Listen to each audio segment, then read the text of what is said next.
And while the launch of the nationwide 3-digit National Suicide Prevention Lifeline has been successful overall, it hasn't been entirely glitch-free. News 8's Megan Bunchman took a look at some businesses in town that are affected by the national change. She joins us now with the story. Megan? Emily and Sue, basically every business that I called today locally that has a 7-digit number that starts with 988 was surprised to learn that if their landline user client was using a landline and they did not dial 616 first, they were redirected to the National Suicide Prevention Hotline.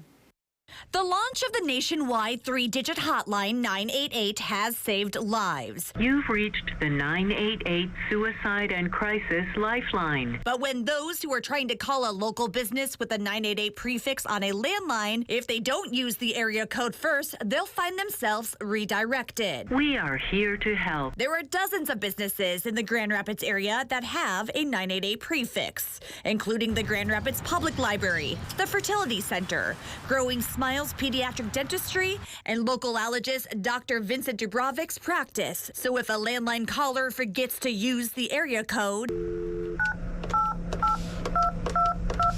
they won't be able to link up to the business they're trying to call. I was very surprised. It's hard enough to try to make sure all the information is correct when patients are trying to get a hold of me. And then to find this out, I was just kind of floored, to be honest with you. The Federal Communications Commission requires area codes in 35 states that use 988 at the start of local numbers to transition into mandatory 10-digit dialing as of last year.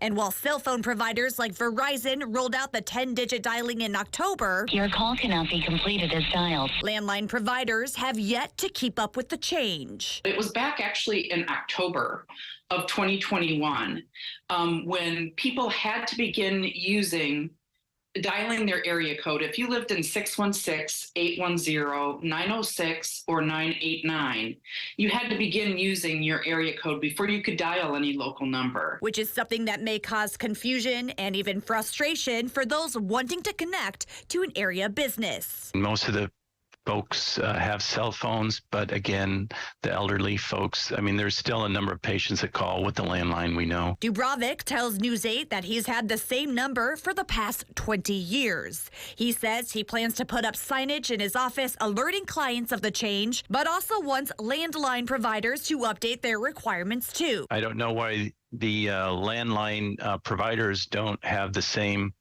built-in, correction that the cell phone folks have. The Grand Rapids Public Library says they have, quote, now made it a practice to always include the 616 area code when sharing their contact information. Network 180's Regina Salmi is part of a state group that meets quarterly to discuss the 988 rollout. She wasn't aware of the glitch in the system for landline users until today, but now, after speaking with News 8, she says, I will actually bring that to their attention.